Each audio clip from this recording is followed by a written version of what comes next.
অনেকক্ষণ গবেষণা করে এটা বের করছে, এটা নাকি চিকেন রোল। আপনাদেরকে ইন্টারেস্টিং একটা জিনিস দেখাই।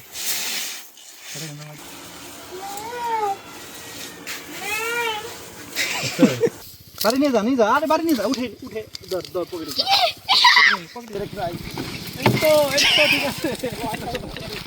তো লাগবে বিরিয়ানি। আসসালামু আলাইকুম। আজকে অনেক অনেক অনেক দিন পর মনে হয়েছে যে সূর্য উঠছে আর কি। মানে কতদিন পর যে সূর্য দেখলাম এটা আসলে মনে নাই। গত 2 দিন যাবৎ সূর্য উঠতেছে এরকম। আর আমরা ঘাসও কাটি না এই কয়দিন, কারণ হচ্ছে যে ঘাসে শিশির থাকে অনেক, মানে ভিজে যেতে হয়। এখন দুপুর আর কি, এই দুপুর সময় আমরা আসছি, কারণ হচ্ছে যে এখন ঘাসে কোনো শিশির নেই, ভেজার কোনো চান্স নেই। ঠান্ডার মধ্যে ভিজলে আরও ঠান্ডা লাগে। কি সিঁড়ি ওটা? ওটা নি সিঁড়ি না, আমার বলতে আমার ভুল হয়ে গেছে নাকি? এখন আমার ভুল, আর এখন আমার কাছে ঠিক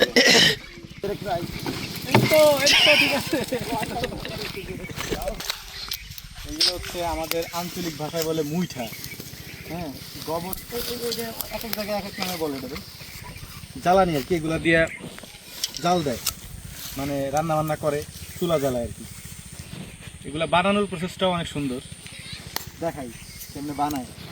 এই গোবর দিয়ে, তারপরে এই যে খড়ি আছে, এই খড়িটা গোবর নিয়ে চিকেন রোল বানায়, এভাবে দিয়ে বানায়, যে রোদ্র দেয়, শুকায় গেলে তারপরে এটা নিয়ে তারপর হচ্ছে যে জ্বালানি হিসাবে ব্যবহার করা হয়। এটা হচ্ছে আমাদের সেই বিখ্যাত লিচু গাছ। গত কয়েকদিন আগে, বিশেষ করে এবার লিচুর সিজন আর কি, এই গাছের ওই মাথার থেকে ভেঙে একটু পুষ করে নিচে পড়ছিলাম। আমার মতো একটা মানুষ যদি এই গাছে উঠে, স্বাভাবিকভাবেই ডাল ভেঙে পড়াই স্বাভাবিক, আমিও পড়ছিলাম, তাই আমার মতো মানুষ করতে পারবে। এই গাছগুলো আমরা কাটছি অনেক দিন আগে। হ্যাঁ, কিন্তু গাছ কাটছে অনেক দিন আগে যদিও, কিন্তু গাছগুলো বড় হওয়ার কোনো সুযোগ নেই।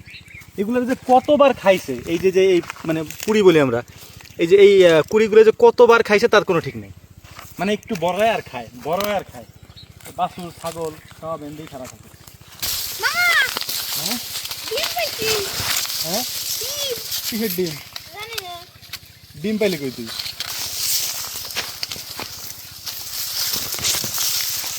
ডিম পাইছে,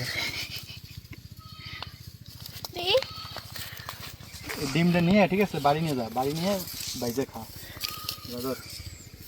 বাড়ি নিয়ে যা, নিয়ে যা, আরে বাড়ি নিয়ে যা, উঠে উঠে ধর ধর পকেটে যা। এটা বলে ডিম।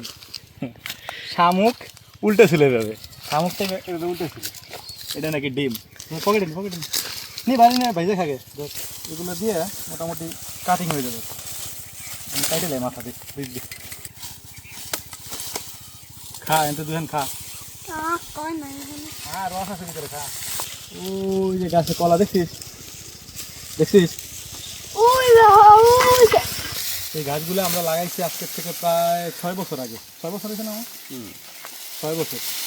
6 বছর আগে লাগাইছি। আলহামদুলিল্লাহ এখনও চলতেছে। তবে এইবার মোটামুটি আমাদের একটু মেরামত করতে হবে। মেরামত বলতে এই ঘাসগুলা বিভিন্ন জায়গায় হচ্ছে যে, মানে একটা ছোপের পাশে অনেকগুলো ছোপ ফাঁকা হয়ে গেছে। যেমন এই যে এখানে একটা ছোপ ছিল, এটা মারা গেছে। তারপর হচ্ছে যে এখানে একটা ছোপ ছিল, এটা মারা গেছে। এখানে একটা ছোপ ছিল, এটা মারা গেছে। মানে মারা যাওয়া হচ্ছে যে ঘন বৃষ্টির সময়, যেহেতু প্রচুর পরিমাণে বৃষ্টি হয়েছে এবার, ওই বৃষ্টির কারণে যখন ঘাসগুলো কাটা হয় তখন মানে মানে ঘন বৃষ্টির কারণে পচে যায় গোড়াগুলো। তো সবগুলোকে এবার ইনশাআল্লাহ ঠিক করব। কাজের চাপে আসলে অনেক কিছু আমরা করতে পারি না, আর অনেক কিছু আসলে বোঝানো সম্ভব না, যেহেতু আমি মানে ভয়েস ওভার যে ভিডিও দিই, আপনারা অনেক কিছু আপনাদেরকে আমার বলাও হয় না, এই কারণে হচ্ছে যে বুঝাইতে পারি না। এভাবে বললে হয়তো বোঝানো সম্ভব। ঘাসগুলো হচ্ছে একেবারে বতে হয়ে পাকাপোক্ত হয়ে গেছে, পেকে আর কি। তো এর মানে যে পাতা আছে, পাতায় প্রচুর পরিমাণে চুলকায়, ধার কেটে যায়, যে কারণে বাধ্যতামূলক হচ্ছে ঘাড় এবং গলা ঢেকে নেওয়া। নাহলে কাটবে তো আলহামদুলিল্লাহ মোটামুটি এটা শিওর, এর পাশাপাশি হচ্ছে যে চুলকাবে প্রচুর পরিমাণে।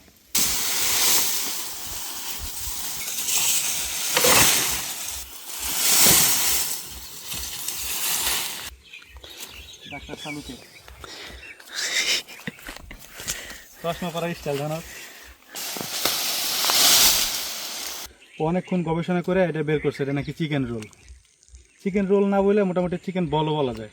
চিকেন বলও তো এরকম এখন, তাহলে এটা যে লম্বা, হুম, চিকেন বলতে এরকম গোল গোল। চিকেন বল রে লাঠির ভিতরে ঢুকায় ঢুকায় যেরকম লম্বা বানায় দেখছিস। আপনাদেরকে ইন্টারেস্টিং একটা জিনিস দেখাই, নরম না এগুলো, এগুলো হচ্ছে ঘাসের গুঁড়া আর কি। যেহেতু এই ঘাসগুলো অনেক দিন পর্যন্ত আমরা কাটি না আর কি, এগুলো শক্ত হয়ে একেবারে আখের মতো হয়ে গেছে। আমরা আঞ্চলিক ভাষায় এগুলোকে কুসুর বলি। আর এই টাইপের যে কুসুরগুলো হয় আমাদের এদিকে সেগুলোকে বলা হচ্ছে হুইলা যাবা। হ্যাঁ, এইটা একদম সেম হুবু এরকম হয়ে গেছে, প্রচণ্ড পরিমাণে মিষ্টি। এটা আমি খাইয়ে দেখাইতেছি, নাহলে বুঝবেন না। তো এখানে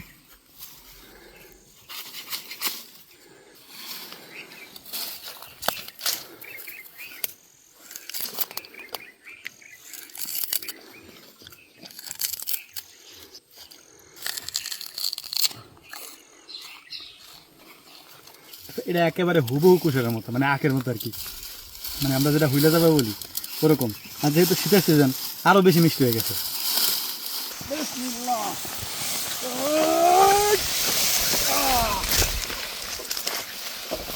এই যে এইগুলো হচ্ছে গোবরের আর একটা জ্বালানি, এটাকে আমাদের আঞ্চলিক ভাষায় বলা হচ্ছে ঘষি।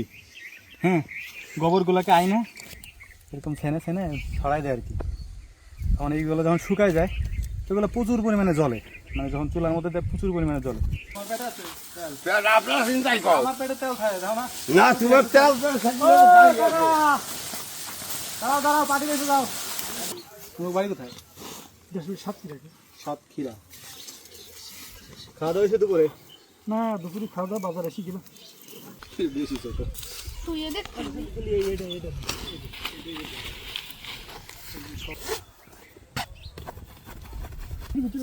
না না আমার হাতে আছে দেন আসেন খাওয়া দাওয়া করে দেন। না খাওয়া দাওয়া করবো না, এই বাড়ি আমি তো না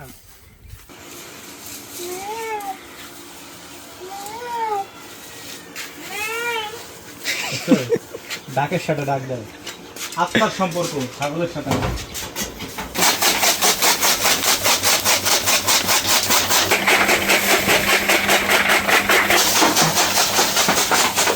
তো লাগবে বিরিয়ানি, বিরিয়ানি নিয়ে এসছে, বিরিয়ানি। দাঁড়াও ওই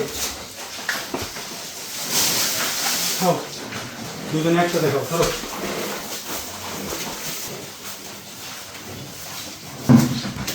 ওদেরকে কন্ট্রোল করার জন্য এই যে বাম্বু, এটা ছাড়া বিশেষ করে এই যে এই সিরিয়ালের ছটা আছে, ছটারে কন্ট্রোল করা অসম্ভব। যদিও বাড়িটারি দেয় না কেউ, সামনে নিয়ে হাসতে একটু খালি আমি ধরলে শান্ত হয়ে যাবে। এটাই আর কি, মাঝে মাঝে মারা লাগে না, একটু ভয় দেখাই দিই সবার ক্ষেত্রে, মানুষ গরু সবার ক্ষেত্রে। খাবার দিয়েছি, খাবার খা, তিরিং তিরিং লাভ দেওয়ার কি দরকার। এলোমেলো খড় দেওয়ার ক্ষেত্রে এটাই হচ্ছে সব থেকে বড় ঝামেলা। খড়গুলোকে যদি আমরা কেটে দিতাম, মানে আটি খড় তো আমাদের দিকে হয় না, যদি আমরা আটি খড় দিতাম ছোট ছোট করে কেটে, সেক্ষেত্রে নষ্ট করার কোনো চান্সই নাই, সম্পূর্ণটাই খাওয়া যাবে। যখন আমরা এই যে এলোমেলো খড় দিই তাহলে কামড় দিয়ে যখন এরকম করে, হ্যাঁ, তাহলে যে ওই যে দেওয়ার সাথে 2-3টা করে নিচে পড়ে। প্রত্যেক খাবারে, মানে প্রত্যেক খাবারে যদি 2-3টা করে পড়ে, যেরকম স্তূপ হয়ে যায়, এই জন্য নষ্ট হয় অনেক বেশি।